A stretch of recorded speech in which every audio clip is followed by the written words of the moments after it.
మీరు బిజినెస్ పెట్టి సొంతంగా ఎదగాలనుకుంటున్నారా? నెవర్ ఎండ్ గోలీ సోడా వారి ఫ్రాంచైజీని జస్ట్ 15.5 lakhs తో మీ సొంతం చేసుకోండి. త్వరపడండి.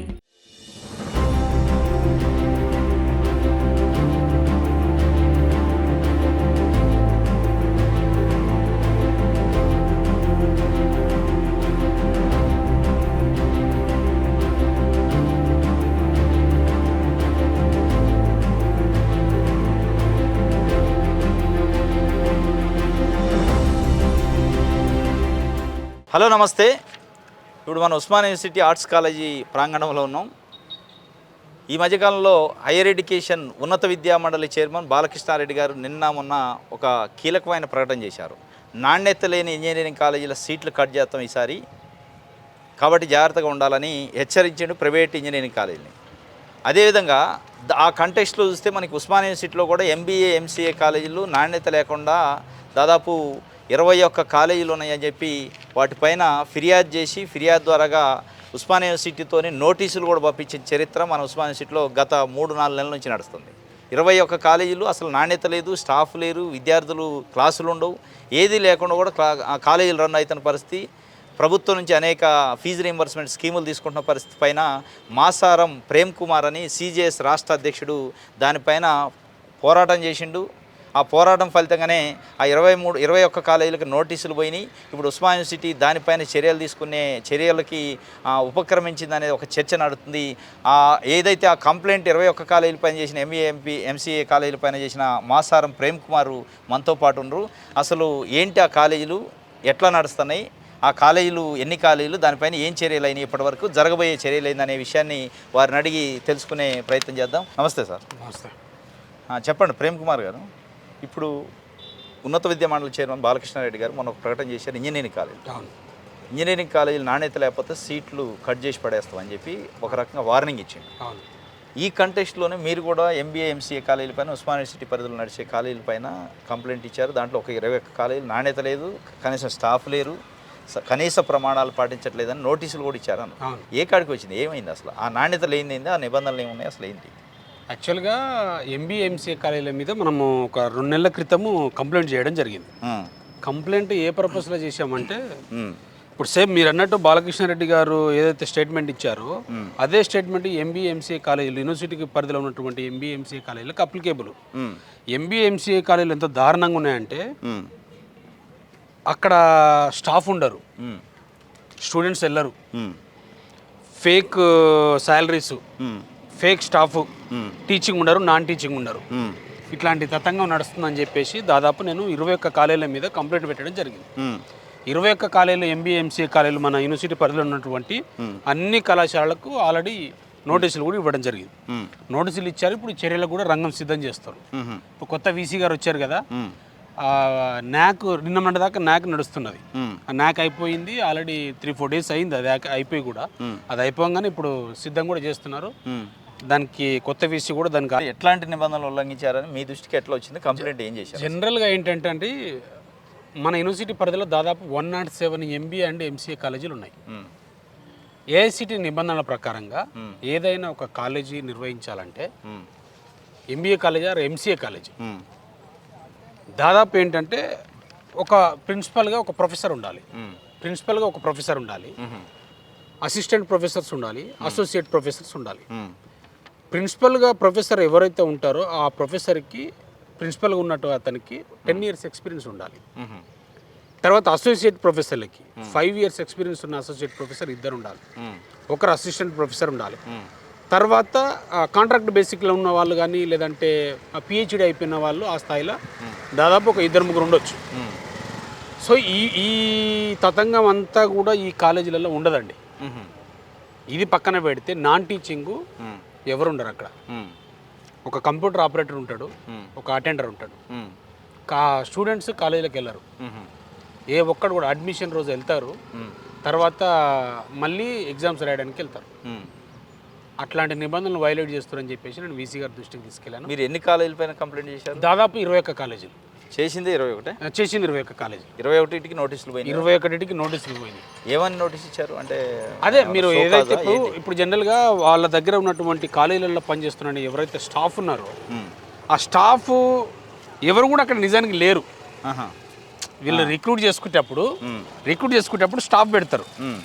ఓ మా దగ్గర ప్రిన్సిపల్ ఉండరని చెప్పేసి, అసోసియేట్ ప్రొఫెసర్స్ ఉండరని చెప్పి, అసిస్టెంట్ ప్రొఫెసర్ ఉండరని చెప్పి, టీచింగ్ ఉండరని, నాన్ టీచింగ్ ఉండరని, లైబ్రరీ అన్నీ చూపిస్తారండి మా యూనివర్సిటీ అధికారులకు అందరికీ.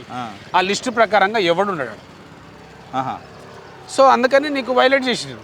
ఓకే, వైలేట్ చేసినారు కానీ అక్కడ ఎవడు కనపడాడు. అయితే నేను అనే డౌట్ ఏంటంటే ఇప్పుడు యూనివర్సిటీ నుంచి ఒక ఇన్స్పెక్షన్ కమిటీ ఏదో ఉంటుంది కదా, వాళ్ళకి అది recognition audit cell every year inspection వెళ్ళరా? వెళ్తారు.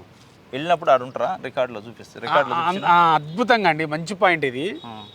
ఎవరైతే ఉస్మాన్ యూనివర్సిటీ పరిధిలో ఉన్నటువంటి ఆడిట్ సెల్ అధికారులు ఎవ్రీ ఇయర్ ఇన్స్పెక్షన్కి వెళ్తారు. అవును, ఇన్స్పెక్షన్కి వెళ్ళినప్పుడు ఆన్ పేపర్, ఎందుకంటే వీళ్ళకి ముందే ఇన్ఫర్మేషన్ ఇచ్చేస్తారు, రేపు మీ కాలేజీకి వస్తున్నామని చెప్పి మా ఉస్మాన్ యూనివర్సిటీ పరిధిలో ఉన్నటువంటి ఆడిట్ సెల్ అధికారులు ముందే వాళ్ళకి ఇన్ఫర్మేషన్ ఇస్తారు. ఓకే, వీళ్ళకు తోడుగా మా దగ్గర నాన్ టీచింగ్ ఉంటారు ఆడిట్ సెల్లో కూడా. వీళ్ళు చాలా రెగ్యులర్గా ఉంటారు, అంటే ఫ్యామిలీ ఫ్రెండ్స్ లాగా ఉంటారు వాళ్ళంతా. వీళ్ళు ఆల్రెడీ నాన్ టీచింగ్ వాళ్ళందరూ మా దగ్గర ఉన్నటువంటి కంప్యూటర్ ఆపరేటర్లు కానీ వీళ్ళందరికీ అటాచ్లో ఉంటారు. రేపు ఏమేమి సెట్ చేసుకోవాలి, ఏమేమి పేపర్లు పెట్టుకోవాలి, వీళ్ళు ముందే ఇన్ఫర్మేషన్ ఇస్తారు. స్టాఫ్ను కూడా సిద్ధం చేసి పెట్టేస్తారు. వీళ్ళు మా అధికారులు యూనివర్సిటీ నుంచి అధికారులు బయలుదేరే లోపు చాలా అద్భుతంగా వెయిట్ చేస్తారు మా వాళ్ళ కోసం. ఓహో, మీరేంటి ఇంకా రావట్లేదని. మంచి ఇన్షర్ట్. సో వాళ్ళ పేపర్లల్లో ప్రిన్సిపల్ ఉంటాడు, అసోసియేట్ ప్రొఫెసర్ ఉంటారు, అసిస్టెంట్ ప్రొఫెసర్ ఉంటాడు, అటెండర్ ఉంటాడు, కంప్యూటర్ ఆపరేటర్ ఉంటాడు, ఆఫీస్ బాయ్ ఉంటారు. అందరూ టీచింగ్ నాన్ టీచింగ్ అందరు సఫిషియెంట్ స్టాఫ్ ఉంటారండి.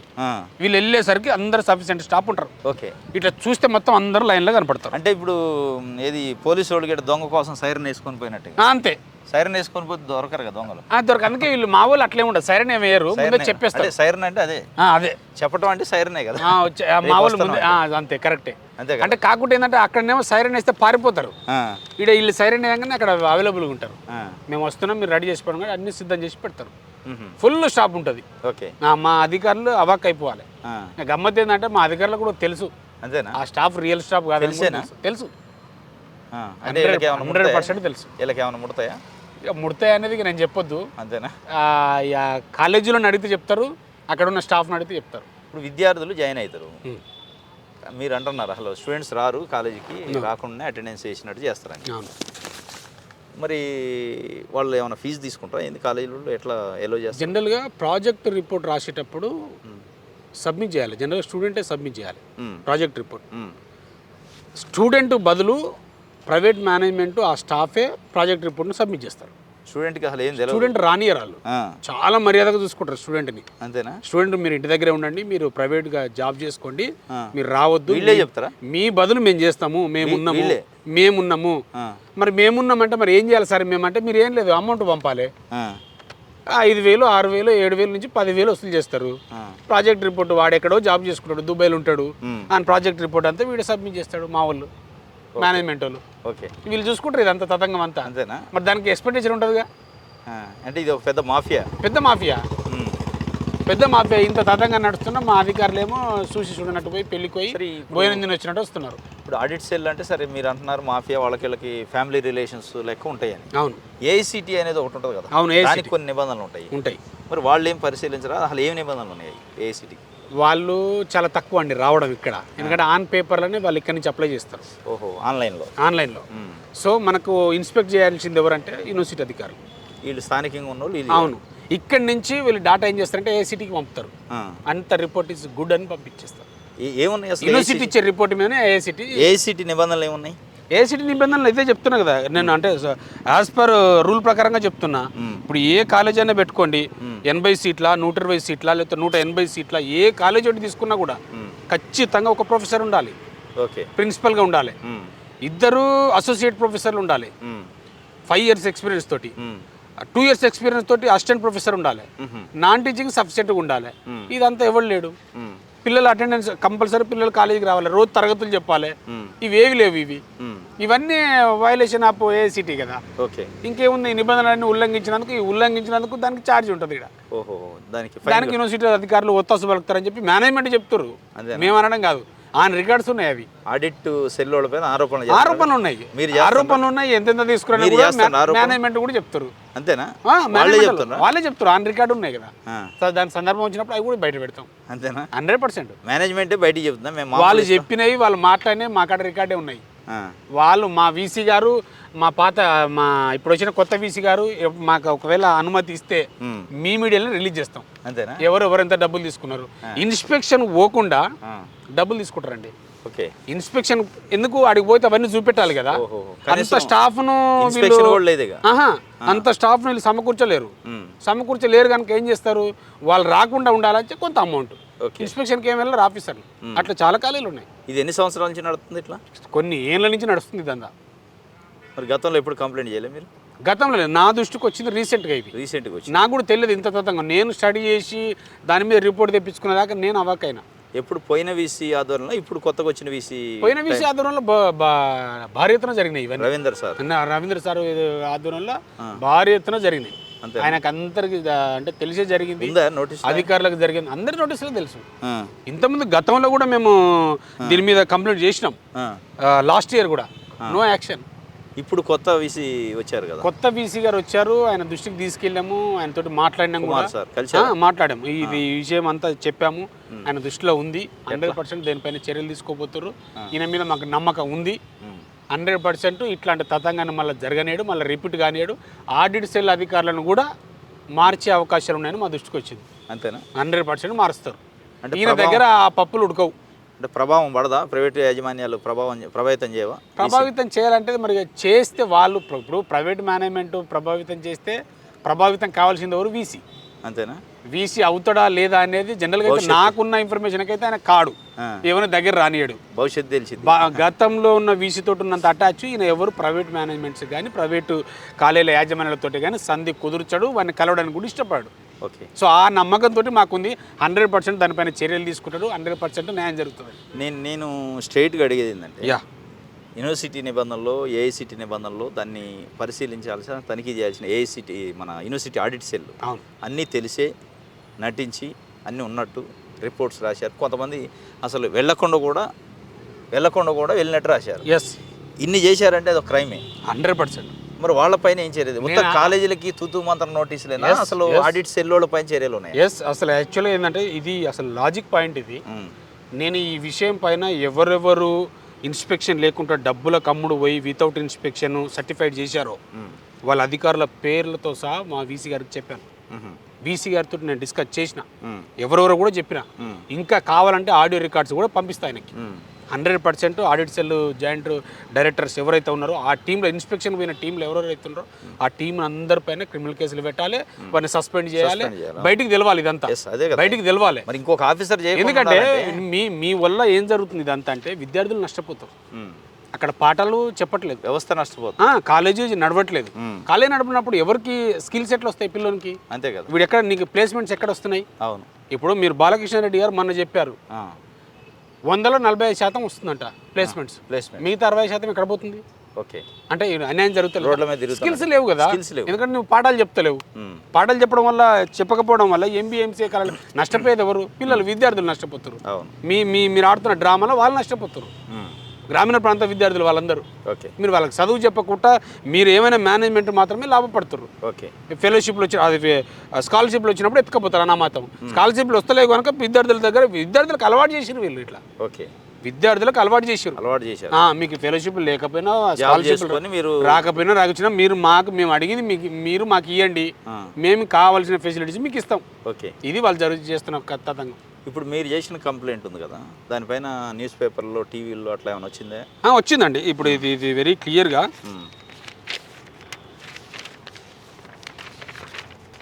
ఇప్పుడు ఇది ఆదాబులు అండి. ఇది రాసింది చూపించండి. కాలేజీకి వెళ్ళకుండా పక్క ఇది ఆదాబుల్లో మెయిన్ ఎడిషన్లో రాసిన స్టోరీ. ఇది ఆదాబులో రాసిరు. ఓకే. దానిపైన వీళ్ళు వెరీ క్షుణ్ణంగా వీరు చాలా బాగా సహకరించారు. తర్వాత మాకు దిశ పేపర్లు వచ్చేసి 21 కాలేజీలకు ఓయూ నోటీసులు వచ్చిన తర్వాత వీళ్ళు మెయిన్ ఎడిషన్లో రాశారు. తర్వాత నీకు సాక్షిలో కూడా దీన్ని ప్రచురితం చేశారు. దాంట్లో ఏమొచ్చింది? సాక్షిలో కూడా వచ్చింది 21 ఎంబీఏ ఎంసీఏ కళాశాలకు ఓయూ నోటీసులు. ఓకే. ఇప్పుడు ఇదంతా ఉంది కదా, ఇదంతా అయింది. ఇప్పుడు ఏఐసిటీకి ఏమైనా నోటీస్ తీసిపోయారు మీరు? ఈ పేపర్లో వచ్చిన ఏఐసిటీకి ఉస్మానియా యూనివర్సిటీ రిపోర్ట్ రాయాలి. మీరు యాజ్ ఏ కంప్లైంటెంట్గా? నేను కంప్లైంట్గా ఏఐసిటీకి పెట్టలేదు. నేను ఏమైనా వీసీ గారికి, హైయర్ ఎడ్యుకేషన్ చైర్మన్కి, ఆడిట్ సెల్ డైరెక్టర్కి ఓకే. ఈ ముగ్గురికి పెట్టాను. అంటే సెంట్రల్ లెవెల్లో ఉంటుంది కదా ఏఐసిటీ, అవును అవును వాళ్ళకి వీళ్ళ కనెక్షన్స్ కూడా తక్కువ ఉంటాయి. ఏది కాలేజ్ యాజమాన్యం. అవును అవును. కాబట్టి మీరు వాళ్ళ దృష్టికి కూడా తీసిపోతే ఇంకా వాళ్ళు ఏమైనా సీరియస్ ఉంటుందేమో. లేదు, వాళ్ళు ఏది చేసినా కూడా ఇన్స్పెక్షన్కి వెళ్ళాల్సింది ఓయూ అధికారులే, ఓహో, ఆడిట్ సెల్ అధికారులు. వాళ్ళు డైరెక్ట్ రావడానికి. వాళ్ళు వస్తారు, డైరెక్ట్ రావచ్చు, బట్ వాళ్ళు కూడా వీళ్ళ రిపోర్ట్ పైన ఆధారపడతారు. ఓహో. సో వీళ్ళు ఇన్స్పెక్ట్ చేస్తే వీళ్ళు రాసిన రిపోర్ట్ను మళ్ళీ వాళ్ళు సెండ్ చేయొచ్చు. ఓకే. ఏఐసిటీకి మా ఉస్మానియా యూనివర్సిటీ అధికారులు పంపించవచ్చు. ఆ. సో వీళ్ళు పంపించిన రిపోర్ట్ను బట్టి వాళ్ళు క్యాన్సిలేషన్ చేస్తారు. ఓకే. ఇప్పుడు మీరు అంటున్న 21 కాలేజీలు నోటీసులు వచ్చినాయి, పేపర్లో వచ్చింది, పబ్లిసిటీ చేశారు. వాళ్ళకు ఒక రకంగా ఇది ఇబ్బందికరమైన పరిస్థితి. అవును. మరి మాసారం ప్రేమ్ కుమార్కి థ్రెటన్ కానీ, ఎందుకంటే కాలేజీ యాజమాన్యాలు అంటే మామూలు విషయం కాదు కదా. ప్రైవేట్ కాలేజీ యాజమాన్యాలు అంటే వీసీలని రిజిస్టార్లని మేనేజ్ చేసే స్థాయి ఉన్నాక మరి ప్రేమ్ కుమార్ లెక్క కాదు కదా. ఏమైనా థ్రెటన్ కానీ, బెదిరింపులు, నయానో భయానో అట్లా ఉన్నాయా? మరి ఎట్లా ఎదుర్కొంటున్నారు? అట్లాంటి అంటే థ్రెటన్స్ అట్లాంటివి ఏం రాలేదు. బట్ ఏంటంటే వాళ్ళు నాకు ఈ మేనేజ్మెంట్ అసోసియేషన్ ఎవరైతే ఉన్నారో నాకు సంతోష్ నగర్ నుంచి కాల్ చేశారు. సంథింగ్ కాలేజ్ పేరు ఏదో పేరు నాకు ఐడియా లేదు. వాళ్ళంతా టీం అంతా వీళ్ళ అసోసియేషన్ అంట. ఆ అసోసియేషన్ నుంచి నాకు సంథింగ్ ఎవరో రెడ్డి ఆయన నాకు కాల్ చేసి మన ఇద్దరం కలుద్దాం బ్రదర్, మేమందరం టీం ఉన్నాము, మేమంతా కలిసి మాట్లాడాలనుకుంటున్నాము, ఏదైనా ఉంటే మాట్లాడుకుందాం కలిసి అని చెప్పారు. ఏం మాట్లాడుకుందామని నేను అడిగాను. ఏముంటుంది ఇక డబ్బులకు అమ్ముడు పోమని చెప్తారు. వాడు నేను చేతులు కలపాల్సింది అదే కదా, ఇంకేముంటుంది బ్రదర్. నేను ఏదన్నా ఆఫ్టర్ యాక్షన్ తర్వాత కలుద్దాము, 100% కలుస్తా, మీతో లంచ్ చేస్తా. బట్ ఇది అంతా అయిపోయిన తర్వాత చర్యలు అంతా తీసుకున్న తర్వాత పెనాల్టీలు పడ్డాక 100% మిమ్మల్ని కలుస్తా, నేనే వచ్చి కలుస్తా, మీరేం నాకు కాల్ చేయకండి. పెనాల్టీలు పడ్డా కలిసి పెనాల్టీలు పడకుండా ఒకవేళ వాళ్ళకి ఇంట్రెస్ట్ ఉంటే, నాకేం ఇంట్రెస్ట్ లేదు. ఇప్పుడు నీకు ఆయనకు దోస్తానే ఉంటుంది, ఏం లేదు. అదే ఒకవేళ ఆయన కలుద్దామంటే కలుద్దామని చెప్పిన, కానీ ఇప్పుడైతే నేను కలవనని చెప్పిన. ఇంకో మాట ఏమన్నారంటే, ఇప్పుడున్న మేనేజ్మెంట్ వీసీ రిజిస్టర్ని కూడా మేనేజ్ చేశారు. ఇంతకుముందు రిజిస్టర్ను మేనేజ్ కూడా చేసిన వాళ్ళు సందర్భాలు ఉన్నాయి. ఇంతకుముందు వీసీ రిజిస్టర్ను వాళ్ళ గుప్పిట్లో పెట్టుకొని వాళ్ళు వీళ్ళు ఆడింది ఆట పాడిందే పాట పాడిచ్చిరు కూడా. కానీ ఇప్పుడున్న అంటే నాకున్న నమ్మకం ఏంటంటే, ఇప్పుడున్న వీసీ గారు ప్రొఫెసర్ కుమార్ గారు, నేను ఆయన మీద పూర్తిగా నమ్మకంతో ఉన్నా. అందుకే నేను పాత వీసీ ఉన్నప్పుడు దీని కంప్లైంట్ రేజ్ చేయలే. సో ఇప్పుడు అందుకే రేజ్ చేశాను. 100% దీని మీద యాక్షన్ జరుగుతుంది, ఖచ్చితంగా పెనాల్టీలు పడతాయి, పెద్ద ఎత్తున చేంజెస్ వస్తాయని నేను నమ్ముతున్నాను. నోటీస్ ఎన్ని రోజులు అయింది ఇష్యూ చేసి? నోటీసు దగ్గర 2 months అయింది. 2 months. వీసీ గారు వచ్చాక మరి ఏముంది, కదలకలేదా? లేదు, స్టార్ట్ చేశారు. ఆల్రెడీ న్యాక్ ఉంది కదా, న్యాక్ ఉందని చెప్పేసి బిజీ ఉన్నారు అందరూ. ఉందా ఇప్పుడు నోటీస్ ఏమైనా మన దగ్గర? నోటీస్ చూపించడానికి ఉందా? వాళ్ళకి ఇష్యూ అయిన notice Osmania city individual college wise 21 colleges. Okay. 21 colleges. Okay. Omega, Priyadarshini, PV Ram Reddy, okay, Siddhartha, Aristotle, okay, దాదాపు 21 కాలేజీలు అండి. కింగ్స్టన్ పీజీ కాలేజ్ అని, Omega PG college, Priyadarshini PG college, PV Ramareddy PG college, Siddhartha degree college, Aristotle, Siddhartha institute of computer science, Shanvi PG college for women, Suprabhat institute of management, saint Xavier, vision PG college, Vijaya PG college, Vivekananda PG college, saint వినెట్ PG college, తర్వాత noble PG college, man power development college, KPRIT, Akshar institute of management, తర్వాత bright institute of management, mother Teresa PG college. ఈ కాలేజీలు మొత్తం కూడా వయలేషనే. University నిబంధనలను ఉల్లంఘిస్తారు, ఏఐసిటీ నామ్స్ను ఉల్లంఘిస్తారు, హైయర్ ఎడ్యుకేషన్ నామ్స్ను ఉల్లంఘిస్తున్నారు. ఇప్పుడు మీరు కంప్లైంట్ చేశాక, నోటీస్ పోయాక ఏమన్నా మరి మెయింటైన్ చేస్తారా రికార్డు అదంతా? ఇది చేయడానికి సాధ్యం కాదండి, అంత ఈజీ కాదు. వీళ్ళు నేను చెప్తున్నా కదా, అంత వీళ్ళు నోటీస్ ఇచ్చాక 2 నెలలు టైం ఇస్తే వాడు అంతా చదువుకుంటాడు కదా, మంచిగా ఫ్యాకల్టీని పెట్టి రెడీగా వస్తుంది. పెట్టాలంటే వాళ్ళకి శాలరీస్ ఇవ్వాలి కదా. ఓకే. శాలరీస్ ఇవ్వాలి, స్టాఫ్ని తీసుకురావాలి, ప్రొఫెసర్ తీసుకురావాలి, అసిస్టెంట్ ప్రొఫెసర్ తీసుకురావాలి, టీచింగ్ నాన్ టీచింగ్ అందరిని తీసుకొచ్చి వాడి శాలరీ ఇచ్చి నడపాలి. పిల్లలే లేరు, వాళ్ళని తీసుకొస్తాడు. ఇప్పుడు అదే బాధ. ఇప్పుడు నేనన్నా అమ్ముడు పోవాలి వాళ్ళకి, నన్నన్నా కాంప్రమైజ్ కావాలి, లేదంటే మా వీసీ రిజిస్టర్ అన్నా కాంప్రమైజ్ కావాలి. ఇట్లా కాంప్రమైజ్ అయితే వీళ్ళు ఏ నిబంధనలు ఉండవు వాళ్ళకి, ఏ నిబంధనలు లేవు. నిబంధనలు అంతా ఏంది, ఇప్పుడు నేను కాంప్రమైజ్ కానందుకు మా వీసీ గారు చర్యలు తీసుకోకుండా ఉన్నందుకు ఇది సమస్య అంతే. ఒకవేళ నేను కాంప్రమైజ్ అయితే ఏ లొల్లి ఉండదు. నెక్స్ట్ ఏంది కార్యాచరణ? మరి కార్యాచరణ ఏం లేదండి, ఆల్రెడీ మళ్ళీ సెకండ్ నోటీస్ ఇష్యూ చేసేసి పెనాల్టీలను సిద్ధం చేస్తారు. ఓకే. నెక్స్ట్ ఇలాంటి అవకాశం లేకుండా పెద్ద ఎత్తున ముమ్మరంగా చర్యలు చేపడుతున్నారు. ఆయన హయాంలో ఇట్లాంటి జరగదని నేను ఎక్స్పెక్ట్ చేస్తాను. ఏముంటుంది పెనాల్టీ అంటే? దాదాపు వేయచ్చు అండి, 2 నుంచి 5 లక్షల మధ్యలో వేయచ్చు ఒక్కొక్క కాలేజ్కి. ఉందా ప్రొవిజన్? ఉంది 100%. ఎందుకంటే యూనివర్సిటీ గతంలో కూడా చాలా మందికి వేసిన సందర్భాలు కూడా ఉన్నాయి, 5 లక్షల పెనాల్టీలు వేసిన సందర్భాలు కూడా ఉన్నాయి. సో 100% దీని మీద పెనాల్టీలు పడాల్సిందే. ఈ ఇన్స్పెక్షన్ కనుక మా వీసీ గారు నేను ఒకటే కోరుకుంది ఏంటంటే higher education chairman, audit cell director, మా వైస్ ఛాన్సలర్ గారు, ఉస్మానియా రిజిస్టర్, వీళ్ళందరూ డైరెక్టర్ ప్రత్యక్షంగా సడన్ ఇన్స్పెక్షన్ చేసి వాళ్ళకి ఎలాంటి ఇంటిమేషన్ ఇవ్వకుండా వీళ్ళు ప్రత్యక్షంగా వెళ్ళి చూడాలి. చూస్తే కానీ మీకు ప్రాక్టికల్గా అక్కడ ఉన్న ఏదైతే ఫీల్డ్లో ఉన్నటువంటి పరిస్థితులు మీకు అర్థం కావు. మళ్ళీ నువ్వు వీళ్ళనే ఒక టీం వేసి మా యూనివర్సిటీ అధికారులు కానీ ఆఫీసర్ కానీ టీం వేసి మళ్ళీ పంపించాం అనుకో, మళ్ళీ తప్పుడు రిపోర్ట్లు వచ్చే అవకాశాలు ఉన్నాయి. ఓకే, కనుక నేను కోరుకుంది ఒకటే, వైస్ ఛాన్సలర్ గౌరవనీయులను వైస్ ఛాన్సలర్ గారికి నేను కోరుకుంది ఒకటే, 100% మీరు ఫీల్డ్లోకి వెళ్ళండి, మీరు ప్రత్యక్షంగా ఇన్స్పెక్ట్ చేయండి. ఇన్స్పెక్ట్ చేస్తే మొత్తం భాగవతం బయటపడుతుంది. వీళ్ళే కాదు, ఇంకా బీఎడ్ కాలేజీలు ఇంకా ఘోరంగా ఉంది. బీఎడ్ కాలేజీ ఇంతకన్నా దారుణం. అంతేనా? ఆ కాలేజీలో అడ్రస్లు కూడా తెలియని పరిస్థితులు కూడా ఉన్నాయి. కాలేజ్ అడ్రస్ కూడా తెలియదు విద్యార్థులకి. డైరెక్ట్ ఆన్లైన్, కంప్లీట్ ఆన్లైన్, పోస్ట్లో సర్టిఫికేట్ కంప్లీట్ పోస్ట్లో వస్తుంది ఆన్లైన్లో. బీఎడ్ కాలేజీలు ఇంకా దారుణంగా ఉంది. త్వరలో ఇంజనీరింగ్ కాలేజ్ కూడా బయట పెట్టబోతున్నా.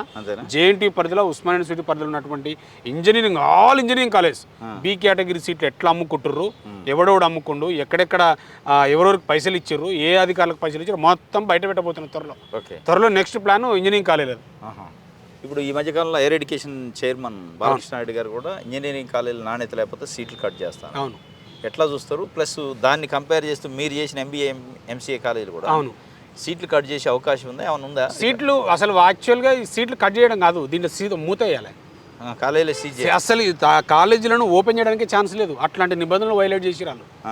ఎన్ని ఏళ్ళ నుంచి నడుపుతున్నారు. ఓకే, అసలు వైలెట్ అంటే మామూలు వైలెట్ కాదు, వాళ్ళు చూస్తే ప్రత్యక్షంగా దానికి ఎన్నడూ పర్మిషన్ ఇవ్వద్దు. అట్లా ఇప్పుడు అరబిందో కాలేజ్ ఉంది ఒకటి ఇబ్రహీంపట్నంలో, దాన్ని ఆల్రెడీ నేను కౌన్సిలింగ్లో పెట్టనీయలే. ఓహో, ఆగిపోయింది. నేను ఆగిపించాను, దాన్ని కంప్లీట్ వైలేట్ చేశాను. అట్లాంటిది ఏమైనా ఉంటాయా మరి 21 కాలేజీలో? 100% 21 కాలేజీలో నిజంగా వాళ్ళు జెన్యూన్గా ఇన్స్పెక్ట్ చేస్తే 21 కాలేజీలు మూతేయాలి. ఇంజనీరింగ్ కాలేజీల దృష్టికి మీరు ఇప్పుడు ఇంజనీరింగ్ కాలేజీలు బాలకృష్ణారెడ్డి గారు చైర్మన్ గారు అంటున్నారు కదా, కట్ చేస్తామని అంటున్నారు కదా. ఆయన నెక్స్ట్ ఇయర్కి కట్ చేసుడు కాదు, ఇప్పుడు ఇన్స్పెక్ట్ చేసినా కట్ చేయొచ్చు. మూత వేయటమే, పెనాల్టీలు వేయచ్చు. ఇప్పుడు వెళ్తే, ఇప్పుడు కూడా ఈ రోజుకి వెళ్తే అట్లాంటి దౌర్భాగ్యమైన పరిస్థితులు అంత అధ్వానంగా ఉన్నాయి. ఇంకా వచ్చే సంవత్సరం మీరు ఈ నిబంధనలు పాటించకపోతే మూతేయడం కాదు, ఇప్పుడు మీరు ఇన్స్పెక్ట్ చేస్తే భాగవతం మొత్తం బయటపడుతుంది. వీళ్ళు రిపోర్ట్ ఇప్పుడు ఇన్స్పెక్టర్ ఆడిట్ చేస్తున్నారంట. హైయర్ ఎడ్యుకేషన్ వాళ్ళు ఆడిట్కి స్టార్ట్ అయ్యారు. ఎందుకు ఈ వ్యవస్థ, ఆడిట్ వ్యవస్థ ఇవన్నీ ఉండడం కూడా ఇంత లో క్లాస్గా కాలేజీలు తయారైతాయి? అవును, ఎట్లా ప్లేస్మెంట్స్ ఈ పిల్లలు ఎట్లా? అందుకే కదండి ఇప్పుడు నీకు యూఎస్లో ఎంబీఏ చేయాలంటే ఎంబీఏకి చాలా వాల్యుబుల్. ఎంబీఏకి చాలా వాల్యుబుల్. ఎంబీఏ స్టూడెంట్ అంటే ఒక ఎక్స్ట్రాడినరీ స్టూడెంట్ లాగా చూస్తారు. ఓకే, ఇక్కడ ఎంబీఏ చేసినంటే ఇమ్మీడియట్లీ నీకు బట్టల షాప్లో పని దొరుకుతుంది, నీకు సూపర్ మార్కెట్లో పని దొరుకుతుంది. నెక్స్ట్ మన షాపింగ్ మాల్స్, అద్భుతమైన అవకాశాలు ఇక్కడ. మన దగ్గర ఎంబీఏ చేస్తే సూపర్ మార్కెట్లో నీకు షాపింగ్ మాల్ సబ్జెక్ట్ ఏమి ఉండదు, సబ్జెక్ట్ లేనందుకు అంటున్నాను. ఈ కాలేజీలో చదివితే అద్భుతమైన అవకాశాలు, ఇంతకన్నా మించిన అవకాశాలు ఎక్కడ దొరకవు. ఫారెన్ అయితే నీ కళ్ళకు అద్దుకుంటారు. ఎక్స్ట్రాడినరీ స్టూడెంట్ అంటారు. ఈజీ అది సబ్జెక్టు, అంత ఈజీ కాదు బయట.